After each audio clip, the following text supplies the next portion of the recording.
What really happened in the days before 15-year-old Hannah Pauley took her own life? Tonight, the latest on the bullying investigation. And 7 News talks to the superintendent of Calcasieu Schools about how it fights bullying. And it was a crime spree that stunned the community and left this man struggling to walk again. Tonight, he talks to us as a key figure in that night of crime learns his fate. Plus, you can't miss it when you head to Baton Rouge. Now a judge has decided the fate of this truck stop tiger. 7 News at 6 starts now. Voted best newscast in the state of Louisiana. This is 7 News at 6. Good evening. Yesterday you heard from the father of Hannah Pauley, the 15-year-old girl who, according to her father, killed herself because she was being bullied. Tonight we hear from the sheriff investigating the case and the school superintendent. KPLC's Olivia Vidal joins us with the details. Cynthia, I spoke with Superintendent Wayne Savoy today, and he told me they have a zero-tolerance policy to bullying in all of the schools. I also spoke with Sheriff Tony Mancuso, who's on top of the case, and he says it's almost near impossible to prove verbal or face-to-face bullying happened to Hannah Pauley.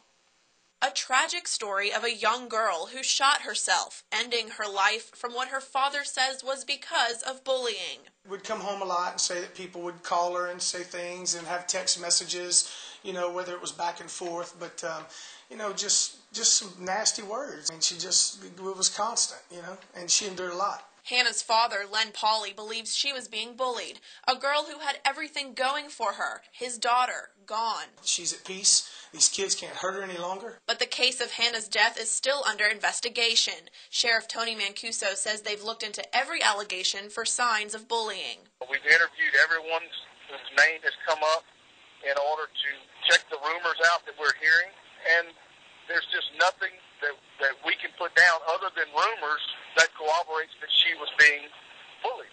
Mancuso says no arrests or charges have been made.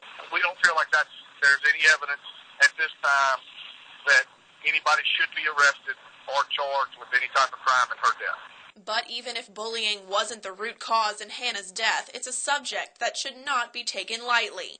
And over at the Calcasieu Parish School Board, Superintendent Wayne Savoy says they're doing their part in cracking down on bullying in the schools. If it's happening at school, so we address it. Bullying in schools can result in a level 3 infraction, which translates to an out-of-school removal. The perception that schools don't do anything to control bullying has been brought to our attention, but Savoy says that's the wrong perception to have. I've never talked to anybody who has that perception. I think that parents that I've talked to, once we get involved with a situation with their child, they are satisfied. A lot of times, we can't act unless we know. And with Hannah Pauley, that's what went wrong. And obviously, if I would have known that any of this was even remotely close to taking place, I would have stepped in and got her the help that needed. I mean, she was a master of disguises, obviously. Mancuso said they have a few more interviews for Hannah's case, and then it's waiting for the coroner's report before the findings can be submitted to the district attorney's office. Savoy said if anyone is experiencing problems with bullying in their school in Calcasieu Parish and nothing is being done about it, he says call and make an appointment to see him. At your service, Olivia Vidal, KPLC 7 News. A deadly end to a traffic stop near the McNeese campus last night. Around 9 p.m., campus police pulled over the driver of this blue pickup truck. That's when the driver shot himself in the head. The man was taken to an area hospital where he died. He was part of a crime spree that terrorized the community, but now Jimmy Barty is paying the price. KPLC's Teresa Schmidt was in court as Barty got sentenced. Jimmy Barty left 5 victims in his wake during a night of violent crime 3 years ago. But now they can rest easy because after today, it appears Barty will never get out of prison. It was a night of crime that included a kidnapping, a shooting, several robberies, and carjackings triggered by intentional accidents all over town. But now it appears Jimmy Barty will never have a chance to hurt anybody again. Judge Clayton Davis sentenced Barty to life in prison for aggravated kidnapping and tacked on 150 years for 3 armed robberies. Plus, he got 50 years for attempted first-degree murder and 2 20-year sentences for carjacking. The man Barty nearly killed was Chris Shakespeare, who was shot when he tried to flee after Barty and an accomplice rear-ended his Ford Explorer. I was in the hospital for a month and a half, had 9 surgeries, got to walk with a cane now, lost my job, can't run with my kids. I mean, just the hard thing of life is trying to learn how to walk again. I mean, I wouldn't wish what I went through on my worst enemy. He's pleased with the sentence, as are police and the district attorney. We will not tolerate that kind of behavior in Calcasieu Parish, and we will seek punitive measures, severe punitive measures against everybody involved in those kinds of scenarios. They terrorized the community for an evening that was the result of 3 or 4 carjackings, 3 or 4 armed robberies, the attempted murder. After Barty shot him, doctors told Chris Shakespeare he'd never walk again.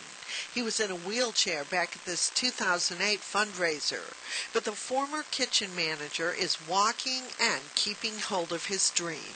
I mean, my plan is to one day have my own restaurant. I still love cooking. I just can't do all the lifting, running around. And he's happy to have some measure of justice as Barty serves life in prison. You may recall Barty had an accomplice. Joshua Clark is serving time for carjacking and killing a man several months before his crime spree with Barty. He pleaded guilty to manslaughter.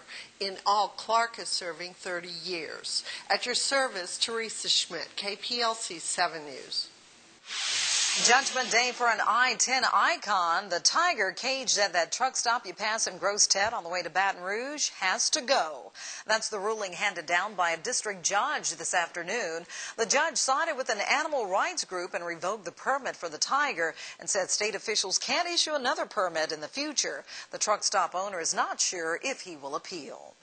Well, so far so good. That's what we heard from the oystermen on the first day of the season on Calcasieu Lake. But there are far fewer oystermen on the water because of the big permit reduction. So what does that mean to the prices you'll pay? KPLC's Elizabeth Temple went to a Lake Charles restaurant to find out. Yeah, that's right. I'm here at Seafood Palace on Enterprise Boulevard near downtown Lake Charles. And with the limits on oyster fisherman permits, it could have a trickle-down effect to our restaurants locally. I'm here with Tammy Harrington, who's a waitress here at Seafood Palace. And Tammy, how often do you serve oysters to customers? Every day, all day. Every day, all day. Yes, it's a big ticket item, right? Yes, ma'am. Mm-hmm. And so, do you think that this will have an effect on your prices going forward? We're hoping not. It just depends how significant it is.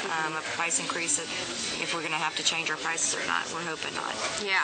And, when you hear there's only 126 permits issued, they get only 10 bags a day. Mm-hmm. Is that a small amount? It is, because there's a lot of restaurants in town that get them locally. Mm-hmm. And most of those fishermen do sell them locally to the restaurants here.